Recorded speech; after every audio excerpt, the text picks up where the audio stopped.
In Mexico, every year sees up to 20,000 deaths from drug-related incidents. But the primary cause of death in this nation is not drugs. It's cola. Every year, more people die from consuming sugary drinks than from drugs. Mexicans are known as the world's largest consumers of sugary beverages. A survey conducted by the Mexican government in 2018 revealed that over 80% of the population indulges in carbonated drinks on a daily basis. Coca-Cola's extensive influence is evident in almost every aspect of Mexican life, including politics, the economy, culture, and even religion. For instance, the former president Vicente Fox previously served as the chief executive of Coca-Cola in Mexico. Coca-Cola has replaced alcohol as the preferred offering in certain religious rituals. Some people believe that drinking Coca-Cola establishes a connection with demons, and they think that burping after drinking it can cleanse the soul. The more one burps, the purer their soul is believed to become. Enthusiasts are even building a Coca-Cola church, where they display numerous Coca-Cola bottles. Residents of Chiapas state in Mexico, especially in the town of San Cristóbal de las Casas, have a strong addiction to carbonated beverages. It has become a common practice to drink them at various events, whether it's a wedding or a funeral. Even in Mexican prisons, where criminals are allowed to visit the convenience store only once a week, they often choose to buy large bottles of Coca-Cola as their first preference. People in San Cristóbal consume over 2 liters of soft drinks every day. This is equivalent to an average of 9 250 milliliters bottles consumed daily. Even young children in Chiapas grow up with a preference for cola. Studies have shown that 15% of children aged 1 or 2 regularly drank soft drinks, along with 3% of babies under 6 months. As a consequence, a significant portion of the population experiences blood sugar levels far above the normal range, leading to a high number of diabetes cases. Since 2013, the mortality rate from diabetes in Chiapas has increased by 30%, resulting in over 3,000 deaths every year. In the video documentary, when the journalist arrived in San Cristóbal, a funeral was taking place for a person who had passed away due to diabetes. Pedro Jimenez was invited to attend the funeral. As a musician, Pedro had witnessed many somber scenes before. And the very next day, he had to rush to another funeral. At this time, the deceased was a young person who also lost the life because of diabetes. Despite the tragic circumstances, all the attendees were still openly enjoying sugary drinks. Pedro and his entire family have been affected by the deadly disease.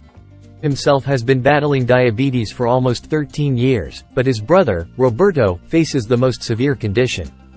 Roberto's health is in a dire state, leaving him unable to perform everyday actions.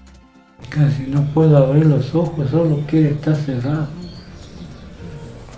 And their mother has a blood sugar level more than 3 times that of a normal person. But the whole family continues to consume cola every day. The woman runs a small convenience store, and the first thing children do when they visit is buy Coca-Cola. Despite not making substantial profits from selling Coca-Cola, she tries to stock up as much as possible due to the overwhelming demand for the beverage, knowing that they will eventually sell out. People's excessive reliance on Coca-Cola has led to a significant rise in diabetes and obesity cases, putting a strain on Mexico's healthcare system. For those who cannot afford medical treatment, they turn to local shamans like Maria Lopez for help. People seek treatment from her on a daily basis. So what medicine did Maria choose for the sickness? The answer is Coca-Cola. During her rituals, the air is filled with candle smoke as she prays over bottles of Coke. She then serves a glass of Coca-Cola for the patients to drink, even though their diabetes is a result of consuming too many sweet beverages in the first place. In addition, Maria also sells the drink. She keeps a Coke fridge in her shrine and can sell around 50 crates of the beverage each month. When questioned about the connection between Coca-Cola and diabetes, she denies any correlation.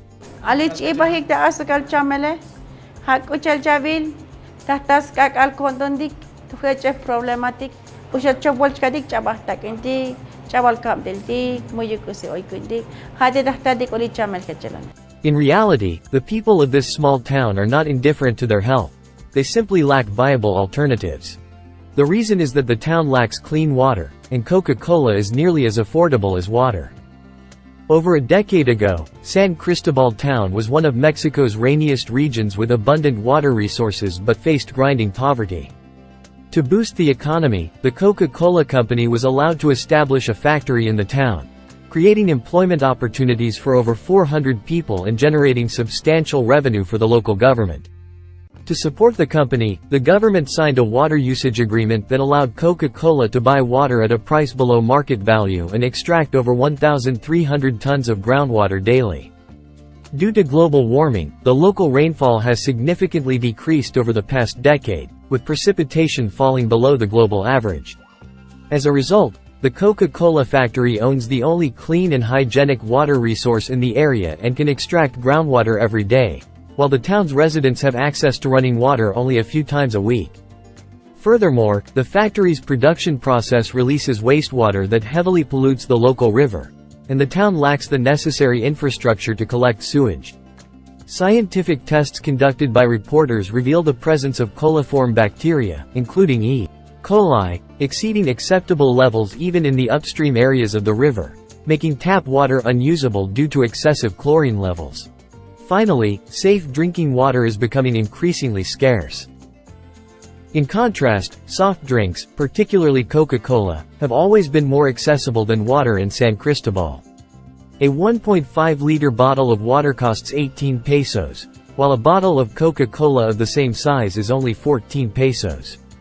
This is why the town is referred to as the Coca-Cola town. The Coca-Cola company acknowledges that excessive sugar intake is harmful to health. In response, they have introduced low-sugar and sugar-free versions of Coca-Cola. However, the Mexican people still prefer the regular sweet and carbonated varieties. Moreover, the company's regulations to restrict sales to children under 12 years old have not been effective. Amidst the diabetes epidemic and water shortage, the residents of San Cristóbal believe that the Coca-Cola factory is the main culprit. Public anger has escalated to a boiling point, leading to protests.